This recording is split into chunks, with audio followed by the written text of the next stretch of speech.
बहुत शुक्रिया आपका। शुक्रिया, आप पीजिए। ये लें, चाय पीजिए। ये लीजिए, नोशे जान। कासमी साहब कोर्ट के नामवर वकील हैं और अपने काम से खूब वाकिफ हैं। बेहतर होगा मान लें। ठीक है, केस की वकालत इनके हवाले कर देते हैं। भाई कोई साजिश हुई तो काम खराब हो जाएगा। मैं बिल्कुल साफ साफ बता दूं, इस मोहतरम भाई पर कोई एतमाद नहीं है। माफ कीजिए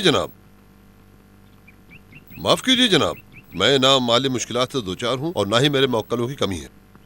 सोहराबी भाई ने मुझसे दरख्वास्त की कि मैं आऊँ। मैंने सोचा कि मिल्लत का मामला है तो आपकी खिदमत करने आया हूँ। अगर नाराज हैं तो मैं इजाज़त चाहता हूँ। डॉक्टर साहब, ये हमारे असदी भाई खुद आसारे मिल्लत के शाहकार हैं। इनकी बातें दिल पर मत लो। आप लोगों को यहाँ रहकर रजामंदी लेनी होगी। रजामंदी लेना एक बहुत मुश्किल काम है।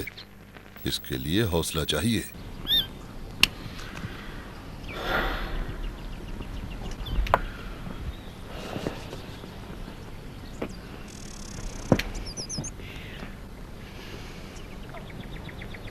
मैं समझ नहीं पा रहा। कोई नहीं है जो हकीकत को समझ सके। कोई भी असल हकीकत तक नहीं पहुंच सका। हम जुर्माना देकर आज़ाद करा लेंगे। अगर आजाद हो जाए तो मकतूल का घराना बुरा मानेगा।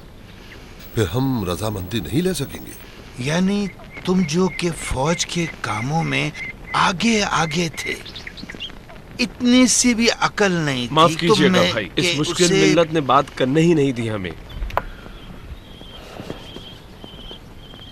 खुद ही लगाते हैं, खुद ही बुझाते हैं।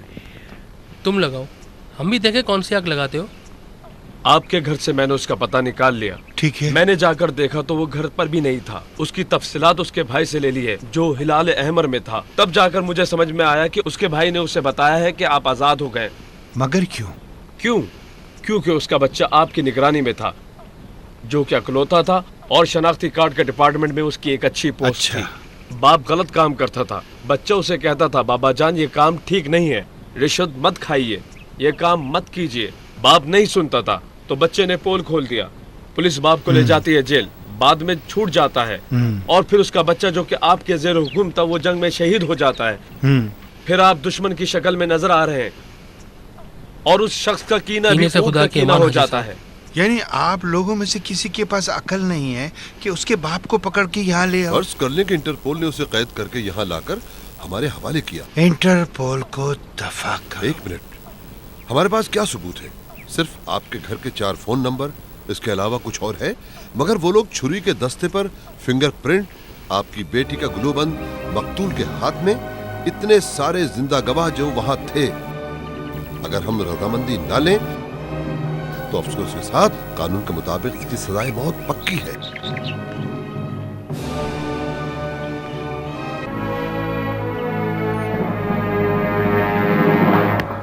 भाई आप संजरी साहब से कहो। सुनो भाई, मैं मिसेस तुराबी का वकील हूं। आपने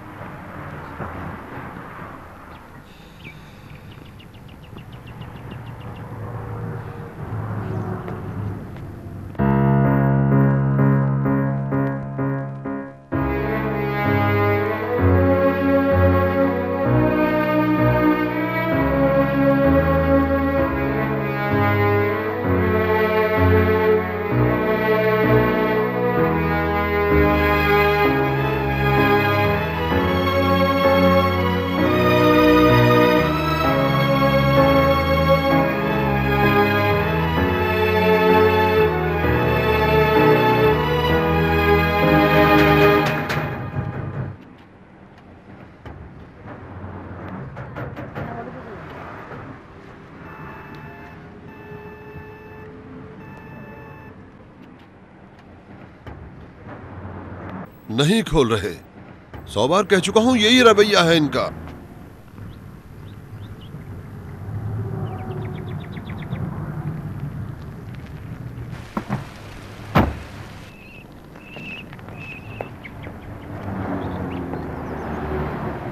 हमीद, दरवाजा खोलो। बहुत अच्छा। अस्सलाम वालेकुम आगा साहब, क्या हुक्म है? अंदर आने की इजाजत चाहता हूं। एक मिनट, मैं इजाजत ले लूं फिर आइएगा।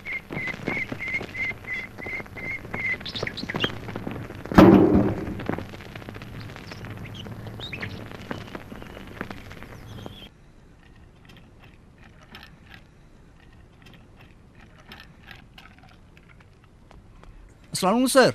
सर माफ कीजिएगा, वो मौलवी अंदर आ रहा है। दरवाजा क्यों खोला? सर वो मौलाना है, मैंने इसलिए उन्हें सहन में बिठा दिया है। क्या हुक्म है? उन लोगों को बाहर निकाल दो, दरवाजा बंद कर दो। जी अच्छा। नहीं, रुक जाओ, मैं खुद आ रहा हूँ अभी। जी अच्छा। ध्यान से, इसे ज्यादा मत लगाओ। इसे यहाँ चिपका दे।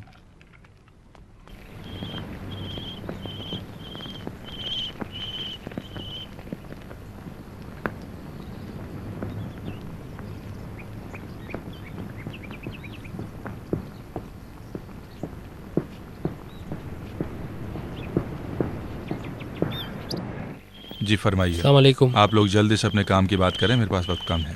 माफ़ कीजिएगा, हमने आपको जहमत सालों से इस मुश्किल में है। इसका क्या करूं? मुझे क्या मालूम। इस हाथ से सदका दीजिए कि बीवी बच्चों पर नाकानी आफत ना आए। माफ कीजिएगा, कोई चाय कहवे की पेशकश नहीं करेंगे हमें? मैं रजामंदी नहीं दे सकता। कोई और काम? एक हादसा था, मर्दानगी दिखाइए, माफ कर दीजिए। मर्दानगी से भी गिर चुका हूँ। और कुछ? संजरी साहब, कहा जाता है कि माफ करने में वो लज्जत है जो इंतकाम में नहीं है। वो बंदा खुदा इस गाँव नुमा इलाके में देखिए आगा साहब और आप जनाब वकील साहब और मेरे प्यारे दोस्तों, मैं रजामंदी नहीं दूंगा, आप अपना वक्त ज़ाया ना करें। ये शख्स यहाँ रहे, तेहरान चला जाए या लंदन, मैं रजामंदी नहीं दूंगा। भाई आखिर क्या चाहते हैं आप लोग? थका दिया मुझे आप लोगों ने। इस कदर क्लास फेलो, जंगी साथी वगैरह वगैरह, पता नहीं कौन कौन आए मुझे तंग करने के लिए। 4-5 साल पहले मेरे बीवी बच्चे मारे गए, मुझे कहा गया रजामंदी जाहिर कर दो, मैंने दे दी रजामंदी। उन लोगों ने मजे उड़ाए, मैंने भी। अब यहाँ आया हूँ, कुछ सुकून मिले, मेरे बीवी बच्चे। संजरी वफा साहब, खुदा की खातिर। खुदा की खातिर ही रजामंदी नहीं दे रहा। ये सब मेरे दर्द दिल का जवाब है। इन लोगों को रास्ता दिखाओ ताकि बाहर जा सके। संजरी साहब, थोड़ी मेहरबानी कर दीजिए।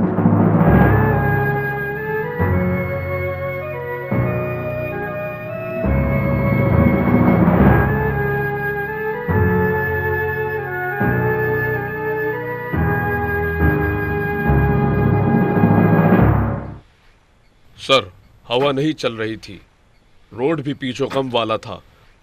हम भी इस रोड पर दांत बीच कर चल रहे थे। अचानक हमें अंदाजा हुआ कि जैसे हम कांप रहे हैं। हमारी गाड़ी का रेडिएटर भी कांप रहा है। आप असल बात बताइए। जी, असल बात आपको बता रहा हूं सर। अचानक मैंने देखा एक आवाज आई। बाद में जब मैं शीशे के पीछे पहुंचा तो क्या देखता हूं कि एक लड़की अपने खून में हाथ पांव मार रही थी। अचानक मैंने देखा एक आवाज आई कि एक लड़की अपने खून में हाथ पांव मार रही थी। छुरी इस खातून के हाथ में थी। संजरी वफा की बेटी को सब जानते थे। रोजाना सुबह 10 बजे आती थी, दोपहर और रात का खाना खाती थी, सिगरेट पीकर चली जाती थी, बाज़ औकात अपने दोस्तों के साथ आती थी। उसके बाप ने भी एक रेस्टोरेंट वाले से कहा था कि उसका ख्याल रखें। जिस दिन पहली बार ये लड़की आई थी, इसने कहा था कि इंसान की जान क्या किलो मिलती है भाई साहब। बाद में हमने देखा कि छुरी मार दी उस लड़की को। किसने मारी थी छुरी? इसने। मेरा एक सवाल है जज साहब। जी फरमाइए। गवाह इस बात का इकरार करता है कि मेरी मौक्कला आगे आई और मकतूल के दिल पर छुरी से वार किया, जबकि छुरी पीछे से मकतूल के दिल पर लगी है और ये भी मकतूल के बराबर में खड़े थे। कल मैं आगे और पीछे नहीं होता।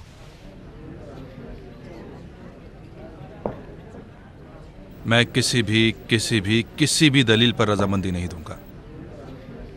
मैं सिर्फ चाहता हूं इंसाफ का ख्याल रखिए आप लोग, बस यही, और कुछ कहना नहीं चाहता।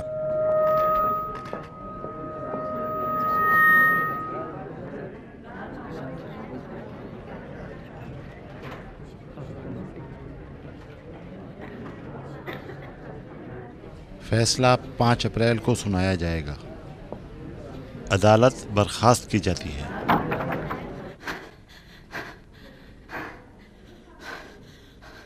ये कैद यानी खुदा हाफिज़ी का मरला आ गया। क्या हुआ? डर गई?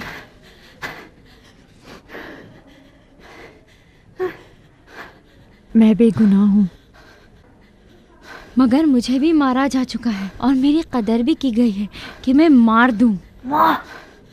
साफ सुथरा काम तो गुनाह नहीं होता ना। मैं भी बेगुनाह हूँ। हर काम को करने का ढंग होना चाहिए। मुझे आज़ाद कर दिया जाएगा, मत डरो। दीवारों के कान नहीं होते। तुम्हारा नाम क्या है? हूरिया। मैं नसीम हूँ। क्या हुआ? तुम्हारे चेहरे पर 12 क्यों बजे हुए हैं? मेरी माँ, मेरा बाप सब परेशान हो रहे हैं। मेरी माँ, मेरा बाप। आप लोग कैसे आए? खैरियत? तुम्हारा वकील आया है, तैयार हो जाओ, जल्दी करो।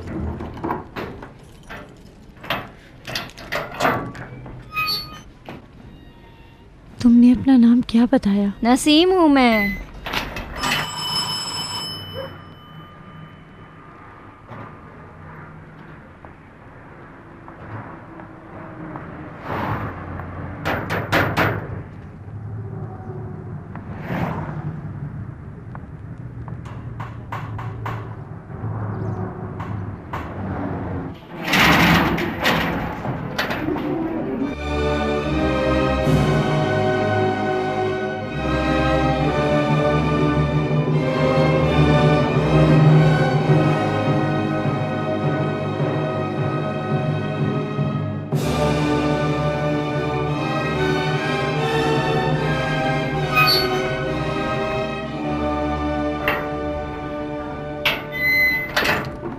क्या हुआ?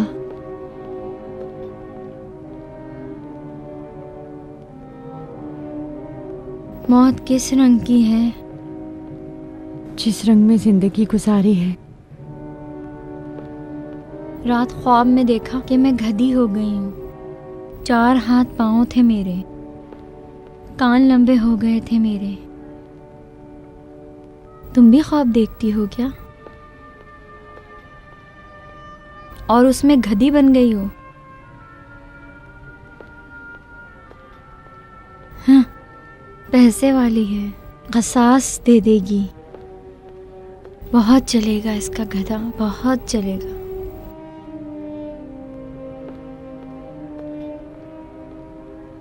बदबख्त, तुम्हारा काम तमाम हो गया, तुम्हारा काम तमाम हो गया। उस कमीने आदमी ने, हरामजादे बॉस ने पैसे नहीं दिए,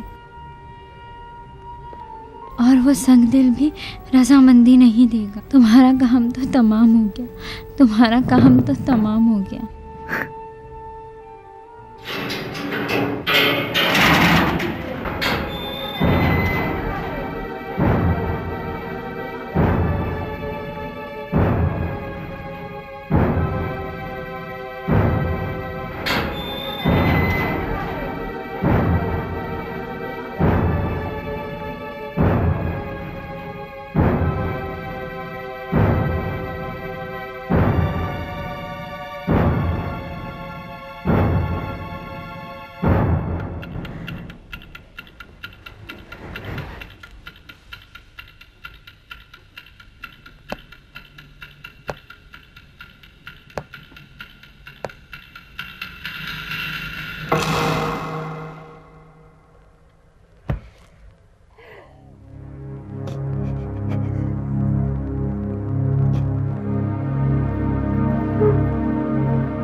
आज रात सजाए मौत की रात है ना?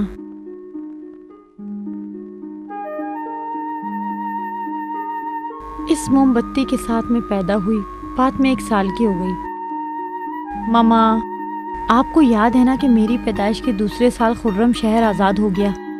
वही 2, 3, 4 पापा नहीं आए, मेरा कुछ भी नहीं था। 6, 7, 8, 9 बालिग होने का जश्न मनाया। पापा नहीं आए।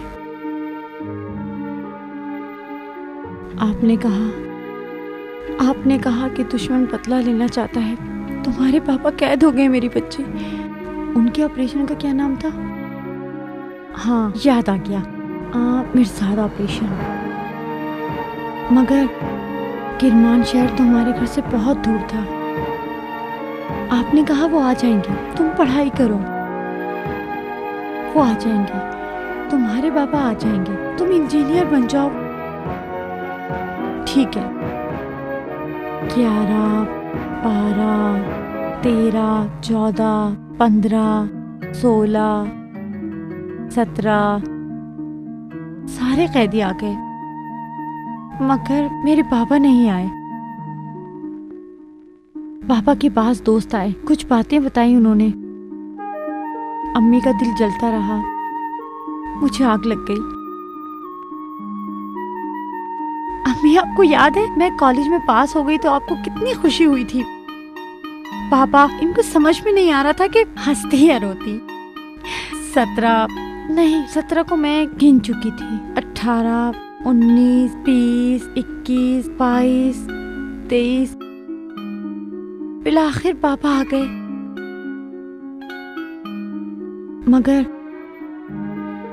मगर मैं भी ग्रेजुएशन कर चुकी थी। नहीं, मैं तो बुझ चुकी थी। मेरी सालगिरह मुबारक। थाली बजाए।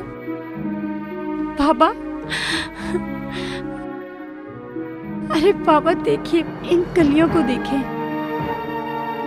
आपको पता है कली 200 साल जीती है, उस वक्त जब उसे सजाए मौत ना दी जाए। मेरे पापा, मैं कमर सीधी रखूंगी, बाखुदा सीधी रखूंगी। ये देखें, मैं वादा करती हूँ। देखें, मैं वादा करती हूँ, बिल्कुल सीधी खड़ी रहूंगी। यानी बिल्कुल सीधी, एकदम सीधी। मैं वादा करती हूँ, एकदम सीधी, सीधे मेरा सर फंदे में अटक जाए। एकदम सीधी। मैं वादा करती हूँ कि आपकी इज्जत का ख्याल रखूंगी बाबा, कमर नहीं झुकाऊंगी।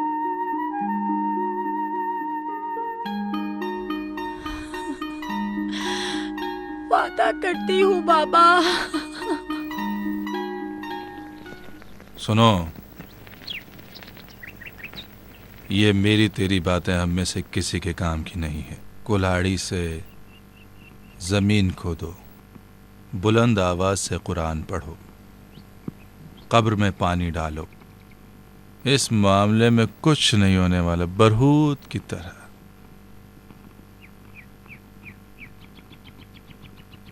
अगर ये ना होती तो अब तक मैं पागल हो गया होता। ये लो पियो। नहीं, आप जहमत मत कीजिए। इसकी मस्ती भी खुद हमारी तरफ से है। हम ना पीते हुए भी मस्त तरीन मस्त हैं। अच्छा,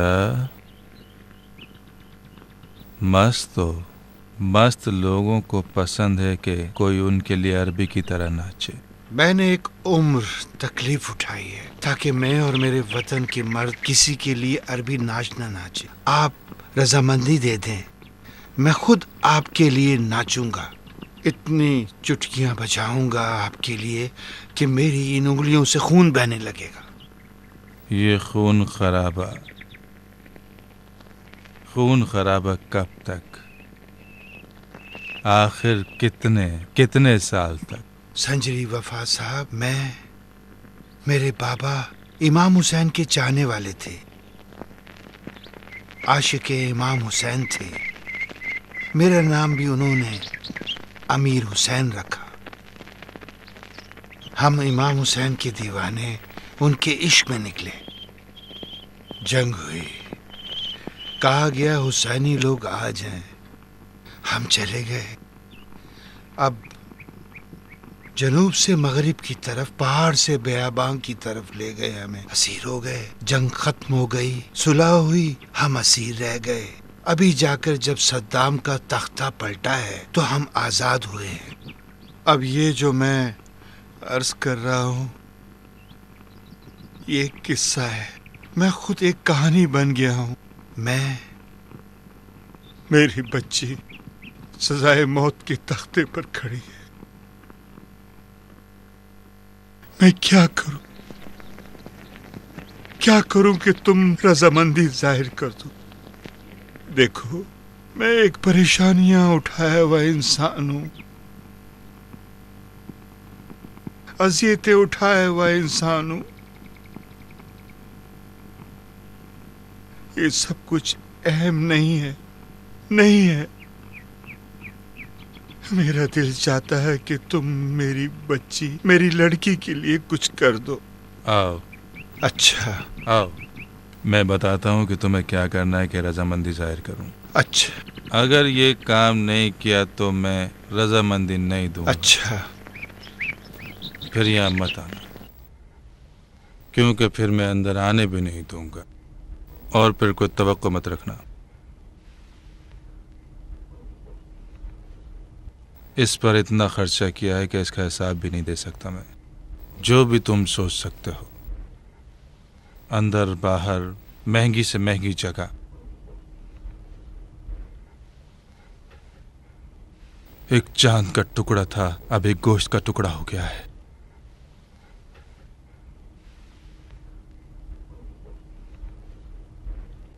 ना रोना, ना मुस्कुराना। मेरा दिल बेचैन है एक इसकी हंसी के लिए। एक बार बाबा कहते, जो कुछ था जल गया मेरे सीने में। ऐसा लगता है एक शोला जल रहा है मेरे सीने में। इसकी माँ के साथ गाड़ी में था, हादसा हुआ, माँ मर गई, उसे सुकून मिल गया। मैं मर मर के जी रहा हूं। अमीर हुसैन, हुसैन के दीवाने, जाओ अपने हुसैन से कहो मैं अमीर हुसैन हूं, हुसैन का दीवाना। हर दफा मैं ही क्यों, तुम भी तो सहो। अमीर हुसैन, ऐ अमीर हुसैन, जाओ जाओ जाओ ना।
चीखो ना, कोई आवाज निकालो, कोई एतराज करो, घर बार को उलट दो।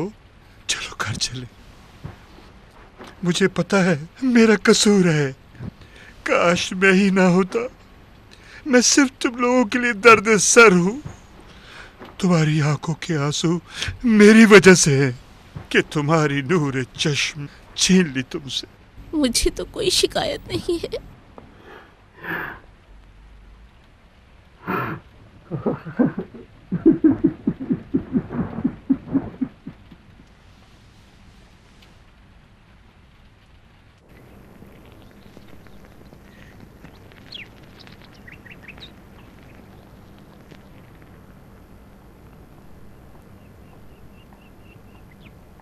जाओ, तुम्हारी छुट्टी।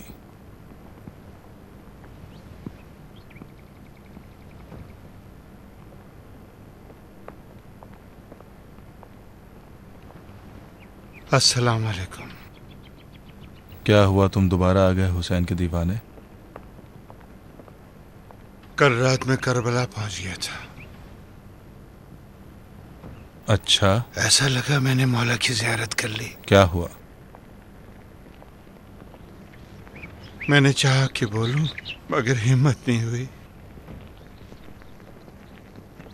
मैंने चाहा कि बोलूं मैं कैदी था। मैंने देखा कि उनके तमाम अहले बैत कैदी थे। मैंने चाहा कि कहूं मैं मुजाहिद हूं। मैंने देखा कि मेरा जिहाद कहाँ और मौला हुसैन का जिहाद कहाँ। मैंने सोचा कि कहूं मेरा बच्चा। देखा मेरा हाथ खाली था। मेरा हाथ बिल्कुल खाली था। खाली हाथ से क्या कर सकता था? तुम्हें ये कहने आया हूं कि मैंने तुम्हें बहुत परेशान किया। इन बच्चों के लिए कुछ नहीं कर सका मैं।